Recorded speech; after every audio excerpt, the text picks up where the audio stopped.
you feeling today? Pretty good. Who you think's gonna win this Miami-Ohio State game? Miami. No Jim Tressel. No Randy Shanahan. I think I'm addicted to niggas. No Terrell Pryor. Talking about bitches that we almost had. I don't think I'm conscious of making monsters out of the women I sponsor till it all goes bad. It's all good. We threw a party. We threw a party.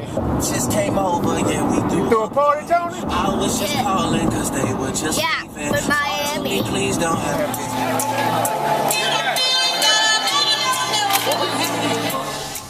Hi, $30, please. $30? Yes, sir. It was $25 for I understand. Monday Night Football. What's going on? I don't own the place. I don't make the rules. It's $30 today. $30 a part, Yes, and it was sir. $25 for Monday Night Football. Talk to the hand.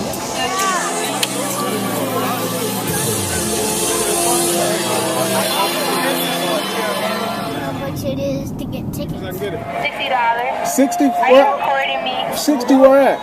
$60 here. That's the cheapest? $6 here, here, and here. And that's the cheapest. All right. We're here at Ohio State Miami game. No Jim Tressel, no Terrell Pryor. What should we look for tonight? We should look for a slow game. They're going to try to run the ball a lot. It's not going to be very exciting. Who will step up big in this game tonight? Possibly Jacoby Harris, but that's a big if. He's been a disappointment since high school. It's exciting. It's a lot of ruckus out here. It's a lot of excitement going on. Even more than the Monday Night Patriots and the Dolphins game. Yeah, it seems like everyone knew that the Patriots were going to win that game. But it seems like also like everyone's noticing your jersey. What about the U, baby? Yeah, what do you think? What's the scandal that's going on? It's easily. It's not easily.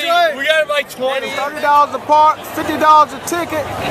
Do the math. What does that come up to get a father and two sons to get into a football game? Well, 2 sons equals 60 plus parking, that's 110. That's not pretty. And you left the daddy out of the game. You got to add my $50 on to that. So that's $160 just to get into a college football game. It was less on Monday Night Football. I thought we was in a recession.